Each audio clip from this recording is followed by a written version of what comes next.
Yes. Hello and welcome to episode number 40 of the Wedding Business Podcast. And I'm really excited today because we have a guest on the show, and that guest is the lovely Kate Spicer. Hi, Kate. Hi, Faye. It's so lovely to be here. Thank you. Oh, well, thank you for saying yes. For those listeners who don't know who you are, can you tell us a bit about that and also what you do? Yeah, so I'm Kate Spicer. I have had my business, Kate Avery Flowers, for the last 17 years. I've always been workshop based from my home in Chiddingfold in Surrey. And I sort of work the business around my 3 children, cat, dog, and I menagerie. And I do weddings and events really. But for the last couple of years, I've sort of been focusing on my mentoring as well. So it's been evolving, I guess, over the last few years a bit more. Fantastic. So how did you, because I don't know, some people do grow up saying, oh, I want to be a florist when I grow up. Was that how you fell into floristry?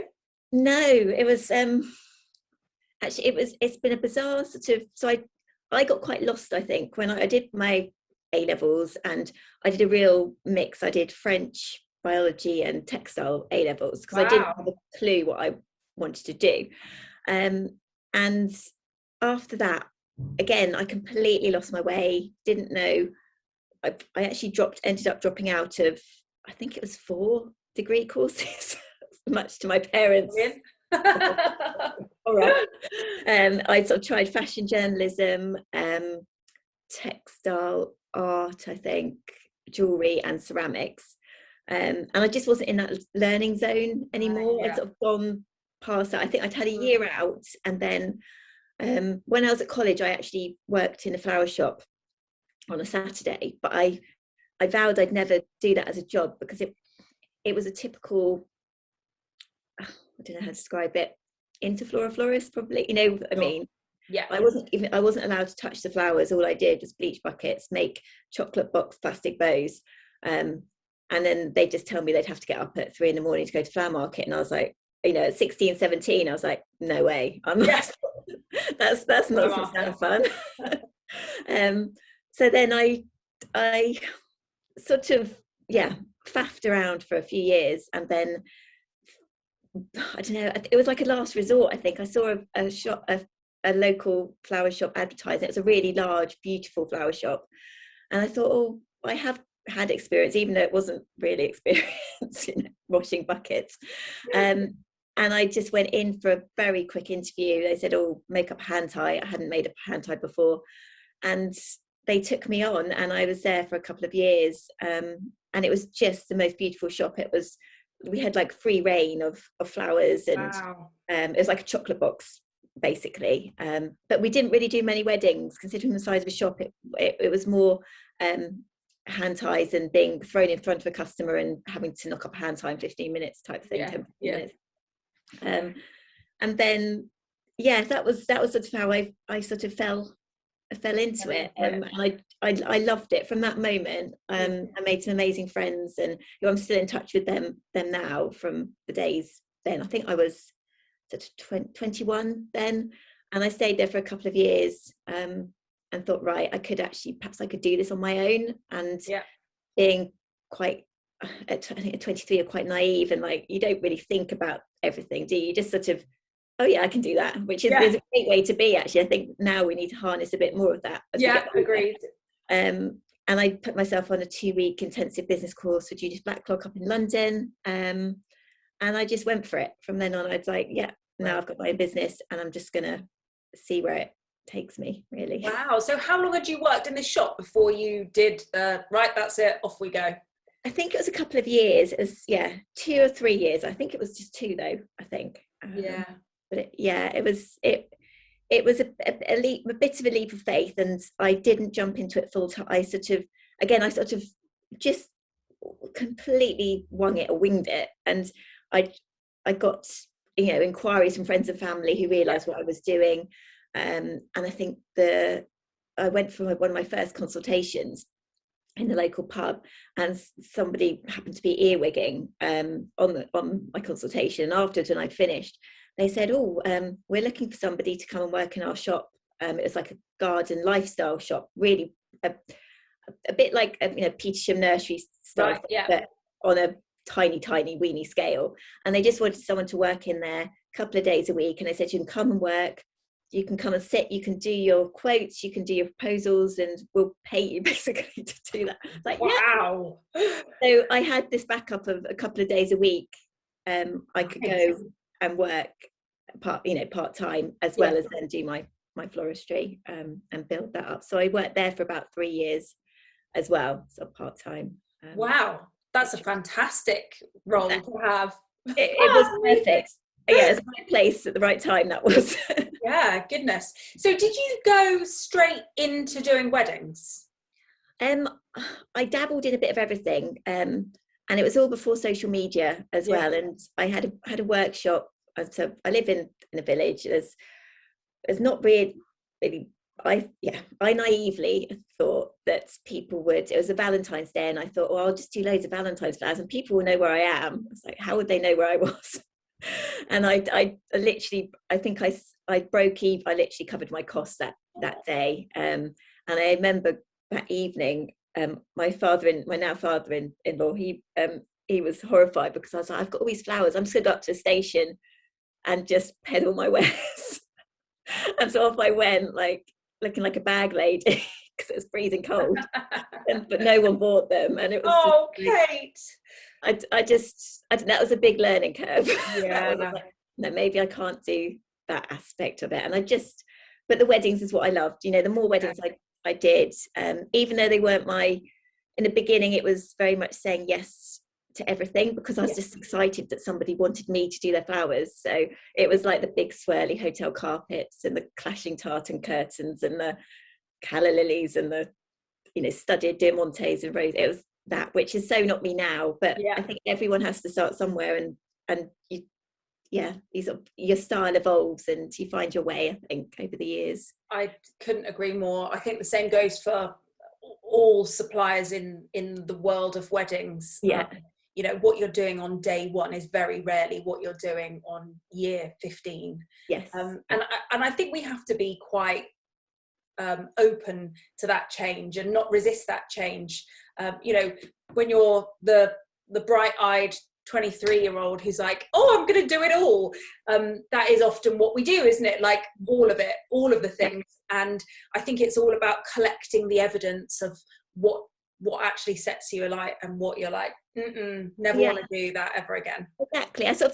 In a way, I guess it's a bit like a foundation, like art degree, where you just get a sample a bit of everything. So you're just trying out what aspects you love. And now that's, I won't hesitate now in saying no. I know what I love doing, and what doesn't light me up, basically. Yeah, great. The other thing on that is that there is definitely a misconception that you can start a wedding business and then tomorrow have bookings, and then in a month's time, that's it, you're fully booked, and ta-da! Because it doesn't work like that, does it? No, it's you do. You think you'll get yourself out there, will get a nice, shiny, sparkly website, and put yourself out there, and people just run to you, but they don't. It's very much, I think, about the networking and building relationships with suppliers. And when I started, there wasn't any social media, so it was very much knocking on doors. And I think there's actually a lot to say of going back to that way sometimes. And actually, I think it would sets people apart almost if you're going to show your face actually to people, rather than just send an email or stumble across you on social media. But I completely agree.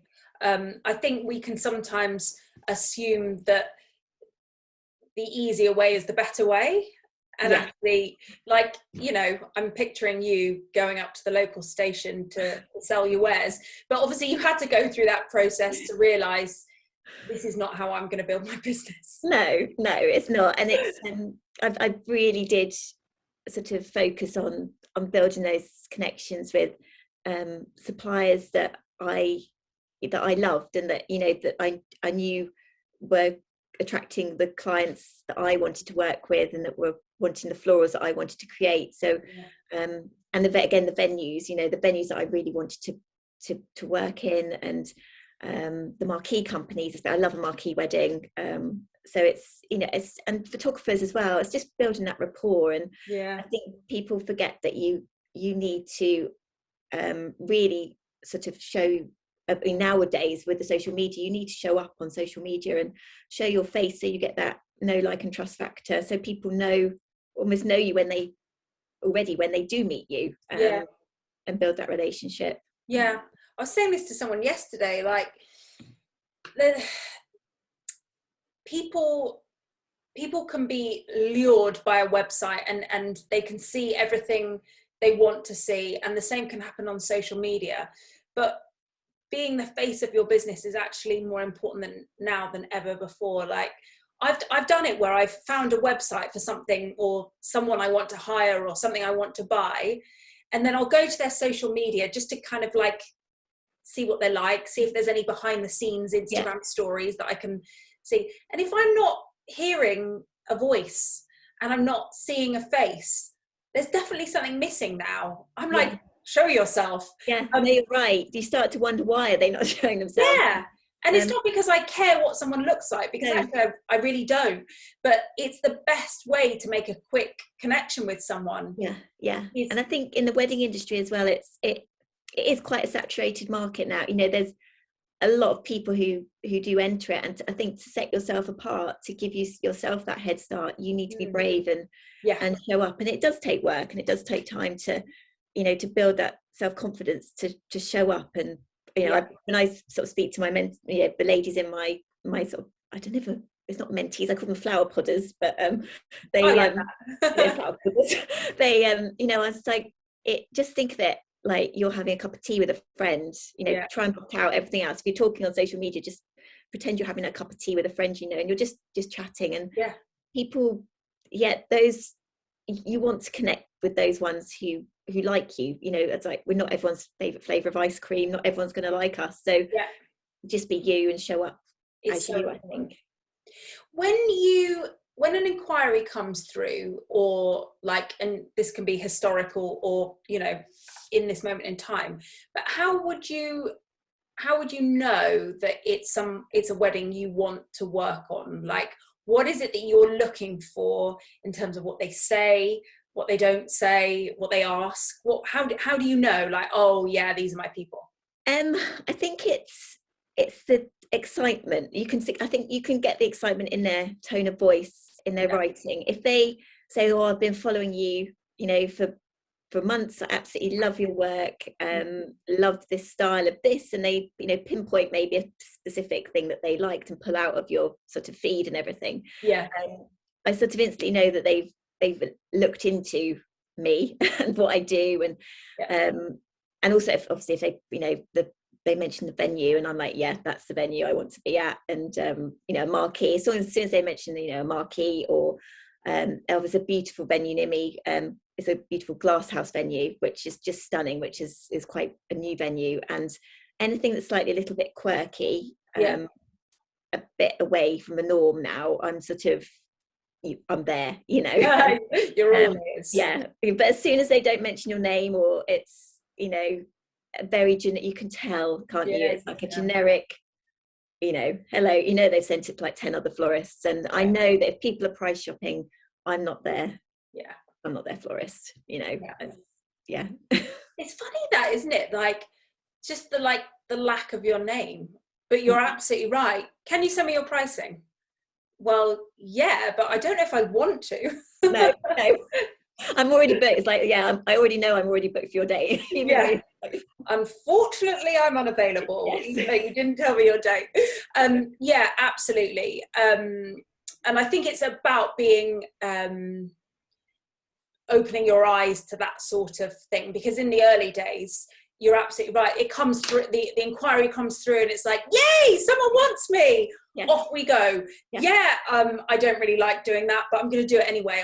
I'll say yes to everything. Yeah. And how did you know, Kate, when the time was right to say no to the things that you didn't want to do anymore? It probably was a good 6 or 7 years in, actually. Yeah, interesting. I'm quite a people pleaser, and I think I think it got to that point where I probably reached 30 maybe, and I was like, yeah, I think I can say no to people. Or I'm old enough to be able to say no. I don't have to do what everyone wants me to do. And I guess you sort of lean into your style and you just know. And I think actually after having children as well, that sort of swayed my priorities maybe a bit. I think whereas I'd spend, I'd live and breathe the business, and I still live and breathe it, but not to the, the children are my priority now. And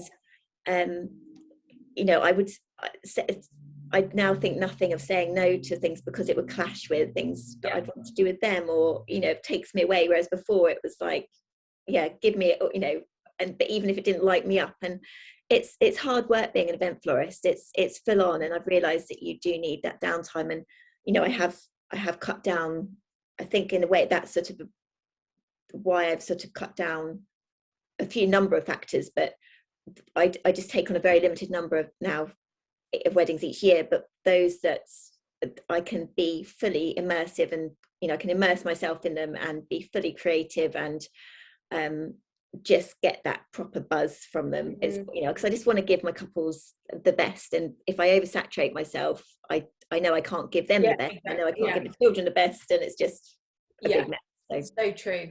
How did you you started your business and you did lots of things, some of them not the stuff that lights you up. How did you go from there to these are the people I want to work with? Like, what was that process like for you? I guess there's a lot of delving deep into like ideal client work, and really digging deep into and analyze. And years ago there wasn't really that, there was a brand that was like your logo was your brand, and that you were done, sort of thing. Now it's like so many facets to that.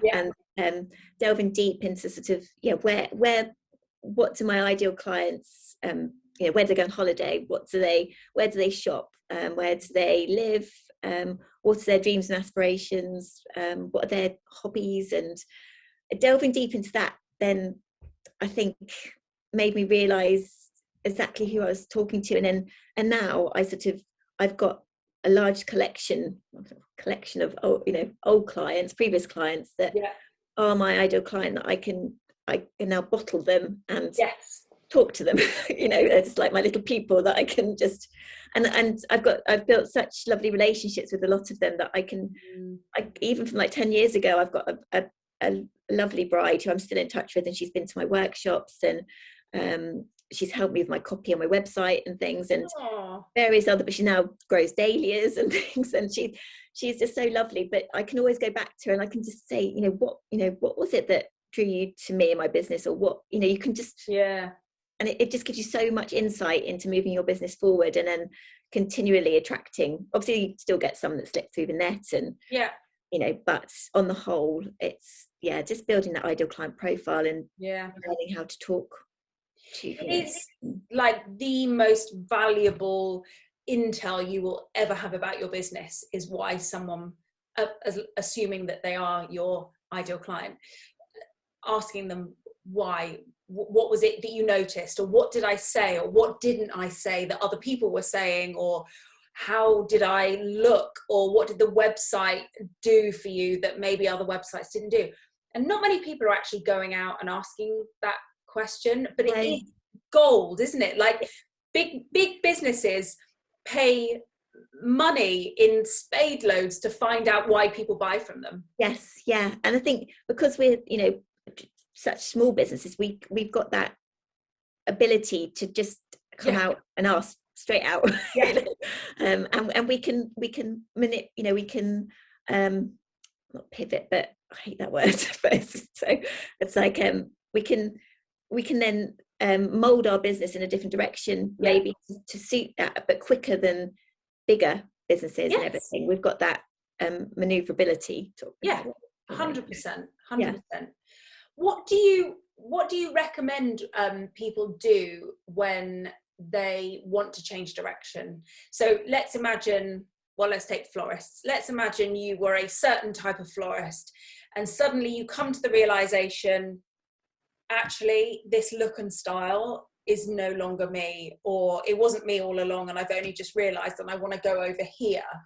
That can feel like quite a sea change, because you've got to look at your brand and your portfolio. How do you do that in business? I think for florists, I think it's being strict with yourself, not just posting up on social media the image, the work that you want to attract. And it may be that you haven't got that work yet, it's then putting yourself out there and organizing yourself, making sure you're in charge of a styled shoot, and being really proactive about producing that content and gaining those suppliers. So it's almost like living your dream world, your dream wedding, with your dreams, your dream venue, your dream photographer, your dream cake maker, so that you're living that, I don't know, you know what I mean? So you're living that sort of life of what you want to be creating.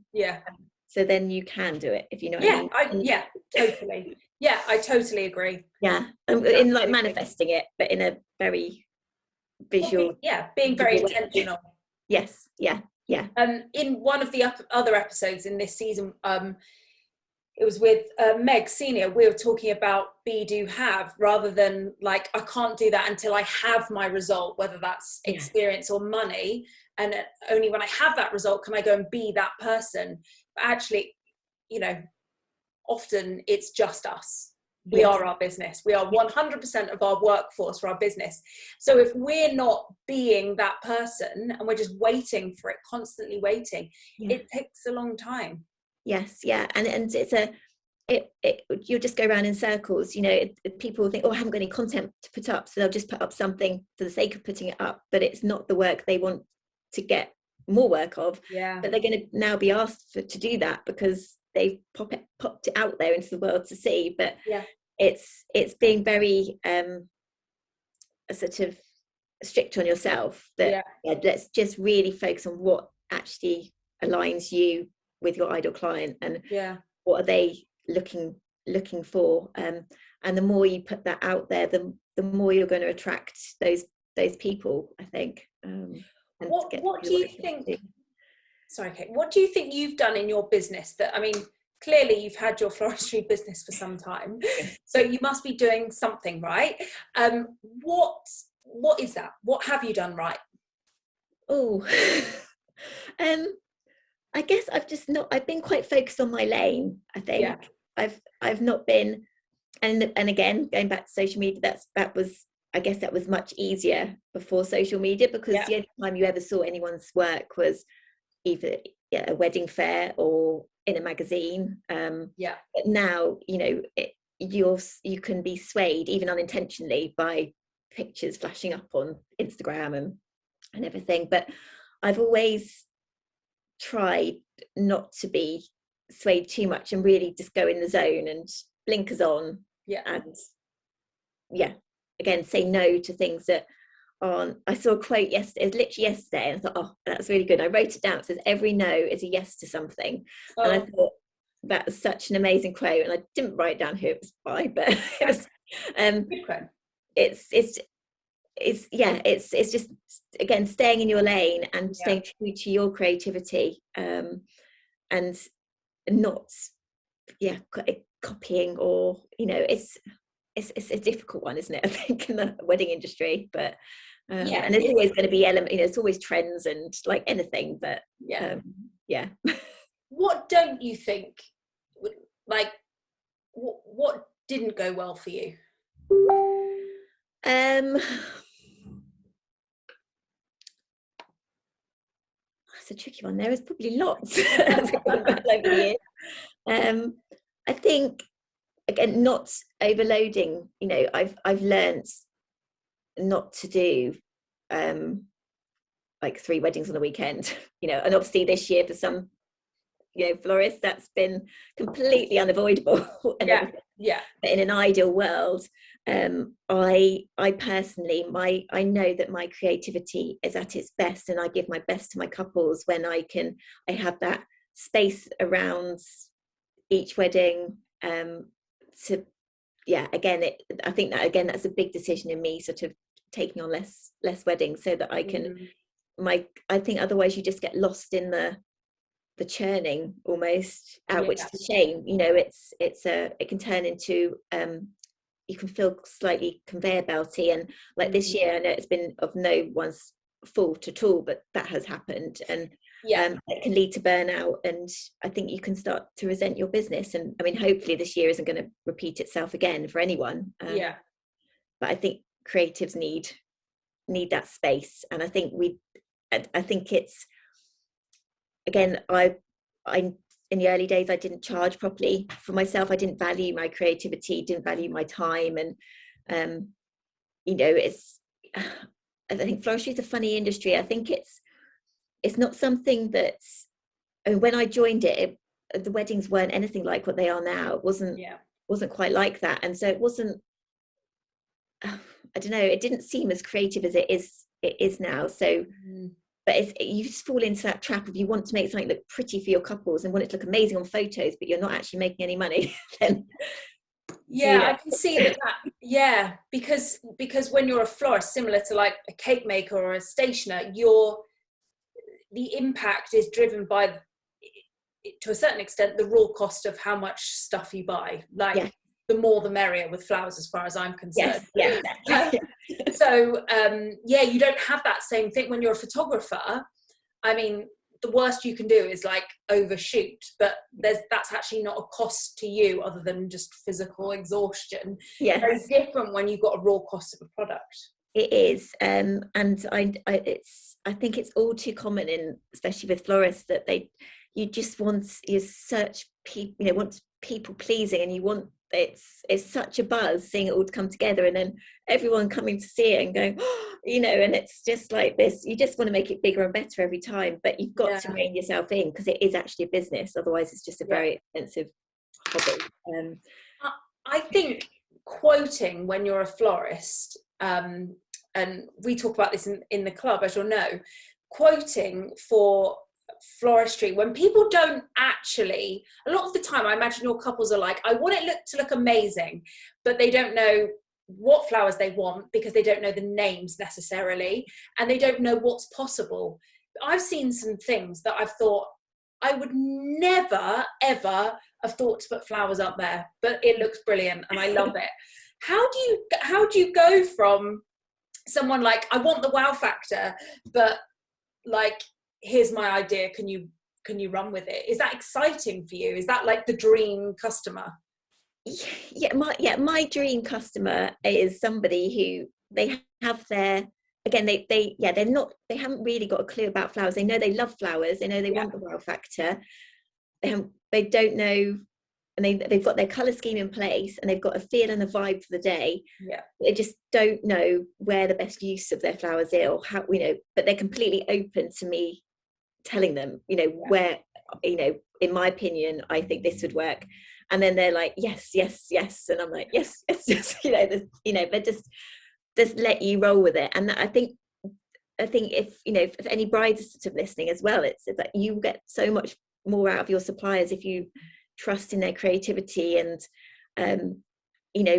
give them an outline of where you're at and what you're doing, but letting them have creative license on things just gets you so much more out of them. And I sort of take that to, if I get a cake made by somebody, or I do the same. I say, here's the colors, that's the feel, and I just let them roll with it, because I know what it's like to be constrained by micromanagement. It's just a horrible feeling, and you don't get the best out of creatives by micromanaging. So true. It's so true. I can think of so many times when I've been at a wedding and someone said, oh, we've got this idea for a photo, and I'm like, and they tell me their idea, and because I want them to be happy and get what they wanted, I would always done it and said, yeah, okay. And the problem with doing that is it then takes you away from doing the thing that they booked you for. Yeah. So like if I'm spending an hour faffing around, putting people in a heart shape on a gravel drive and standing on the roof to shoot it down, I'm not doing any of that other stuff during that time that they've booked me for. Yes, yeah. They haven't got you and your creativity, have they, at that point? You know, that's And I know when they see that picture, they'll be like, oh, yeah. And then they'll have missed all of that other stuff. And I think it does come with time and practice, but having the confidence to say, that's not what I do is a big deal, isn't it? It is. And it does come with, I think it is time and experience. And just, I mean, I was asked once, as a mother's bride, and we filled the church, like literally we filled the church with flowers, and it was beautiful. We had about 300 jam jars on window ledges and everything. Wow. But very early on in the consultation process, the idea of a suspended sort of wicker heart came up in like the highest point of the church, and I was thinking, and she's like, we could get scaffolding up there, and I was and I had to be very, it's you learn the process to manage that sort of that inquiry about that sort of thing that you really don't want to be doing, or just won't look right. The rest of the arrangements were just supernatural and whimsical, and but in their head it's like the heart photo, with everyone, they've just got this image, and you're just have to walk them down from that, and it is experience that helps you, I think. It is. And I think sometimes you have to put yourself in the position where you do the thing that you don't enjoy, doesn't bring you joy, takes you away from doing the stuff that you love, to realize why you never should do that again. Exactly. You've got to go through those hard processes to realize, otherwise it'd just be too plain sailing, wouldn't it? Running a business would be just you need those ups and downs. Exactly. And I think knowing, and that's why it's so interesting talking about like the direction of a business, because to average person on the street, if you say wedding florist, they might think, well, all wedding florists were created the same, or wedding cake designers, or wedding photographers. And actually we know that that's just not the case at all. And I think having the confidence to stand behind, this is what I do and this is the direction my business is going in, is huge, and will 9 times out of 10 be the reason that person was successful. Exactly. And I would say to people, it's like choosing someone to paint your portrait, it's you wouldn't go to Picasso if you wanted to I'll think of another person now. Someone else who does someone else. I can think of other artists, but not a portrait. Anyway. You wouldn't employ Picasso if you wanted a Monet. Exactly. That's exactly that. And it's a set. We're all so different in how we're. It's like when if I host workshops for workshops or any workshop, you can give everyone the same pot of flowers, show them the same way, but they'll all look completely different because everyone's creativity comes out differently. Some are more wild and large, others are really neat and tidy, and it's just what's ingrained in you, I think. And it's so true. I'm just smiling to myself. I bought tickets for me and my mum to do a wreath making workshop. This is going back a few years, and it was so funny because you could literally, if a wreath was a personality, and I've got a picture of me and my mum, and it's almost laughable. Like, hers is really neat and almost perfect and symmetrical and just lovely, and mine was like this sort of wild like arrangement, non-symmetrical, and just sort of all over the show. And it does. Right. It's amazing. I think exactly the same. I said that to people before, and actually my style used to be quite neat, but actually children made me messy. I blame them. And a bit more like wood. That'll do. It's so true. And a really important part. And we've both been in business, well, we're the same age, we've been in business pretty much the same amount of time, and I think that is one of those things that you do learn and is totally valuable is that you must go in the direction that feels right for you. Yes. Because if you start trying to live someone else's dream, it all unravels very, very quickly, doesn't it? It's you've got to be authentic to you, and and it's like it's all too easy to, you know, compare, like we'll say, like, you know, Instagram is a complete show reel. You know, you don't see behind the scenes what's gone on at all. You don't see, you know, I was speaking to people about, you know, they had this imposter syndrome, or, you know, start comparing themselves to others and thinking, what, we start at the same time and I should be there, or so and so is doing that. But it's just, again, it's staying in your own lane, and it's so and so down the road might not have 3 children. They might, you know, and it's all of these things. I think we forget that there's backstories to everyone, and everyone's sort of journey in their self-employedness is completely different. I completely agree. What advice would you give to someone who today said, well, that's it, I'm going to go and join the wedding industry because it is glorious, which it is. It is. What piece of gold would you give them? I think go and get some experience first. Yes. I think, you know, really actually what the general public probably see, again, is the glamorous side of the wedding industry. We all know that it's, you know, it's hard graft. I mean, the floristry, it's the mouldy buckets, it's the early mornings, it's the cold workrooms and mucky hands, you know, and it's if you can get hands-on experience in any aspect of the industry first, I think that's crucial. And take your time, I think, to really work out where you want to sit in the industry as well.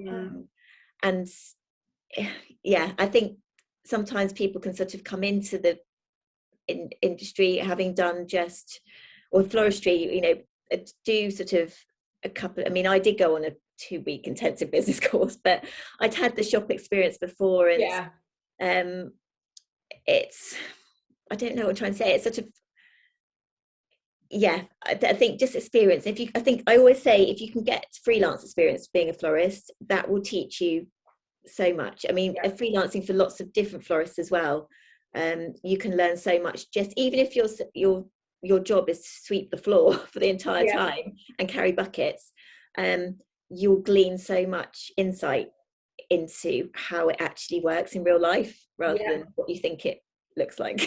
I completely agree with that, because you don't know what it's like unless you've done it. It's different. It's different than everyone imagines. It's different than everyone dreams. So that's great advice. I like that. I've got one more question for you. What is the thing that has made most difference to, like, the bottom line of your business? As in, like, I have been successful in however you measure your success because I did that. I think it's the saying no again. It's not wondering what Doris down the road's doing. You know, it's staying in your lane and staying true to what you're doing, and really focusing on that, because there's so many distractions out there that you can just get sidetracked, and then you find you're not putting your energy into actually what is going to propel your work and your business forward. So definitely staying in your lane, and being brave and actually saying no, because it's something else is going to come along. Or if you're worried that a door is closed, then it's closed for a reason. You know, it's not your time to do that, or something else is going to come on 5 minutes later that is more suited to you or where you're at now. And it's trust the process and your intuition, I think, as well. Love that.